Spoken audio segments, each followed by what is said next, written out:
Mon sentiment, c'est un sentiment de satisfaction parce que finalement, la question de l'industrie extractive est prise en compte, est véritablement prise en compte par les plus hautes autorités du Niger et que certainement les populations qui ont été grigées pendant plusieurs décennies vont être cette fois-ci entendues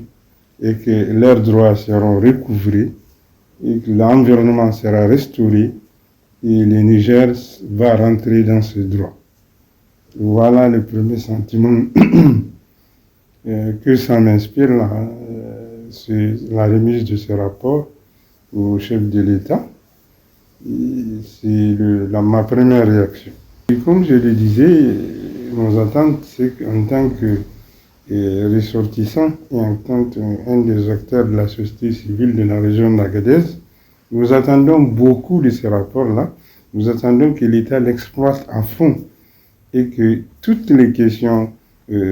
soient examinées et que toutes les questions qui ont pu se poser pendant 50 ans sans solution soient résolues de façon définitive et de façon à ne plus avoir faire face à ce genre de comportement de part et d'autre. Il faut que ça cesse, il faut que la souveraineté soit effective sur nos ressources, il faut que l'État soit dans ses droits, il faut que les droits des populations soient garantis, il faut que la santé, le travail décent et les intérêts économiques des populations et des régions soient recouvrés. Nous encourageons vivement une prise en compte, une étude approfondie de ces rapports-là, une exploitation approfondie aux fins que toutes les responsabilités soient situées et que les contrevenants soient jugés et que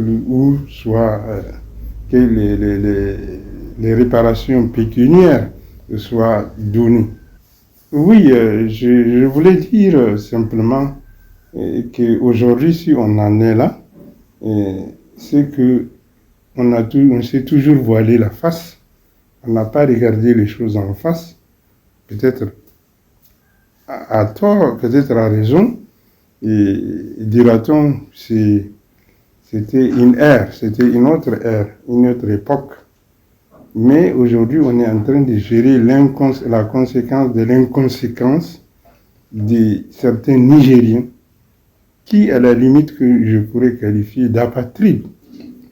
Parce que si ces gens-là ont pris leurs responsabilités aujourd'hui, on ne peut pas dire qu'il ne peut pas y avoir de problèmes, mais que les problèmes seront minimes, pas aussi gigantesques que ça, c'est aujourd'hui.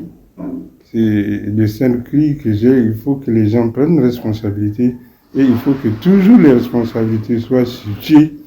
et il faut que la gouvernance soit axée sur les résultats. Quand on place quelqu'un quelque part, il faut qu'il fasse preuve de sa compétence.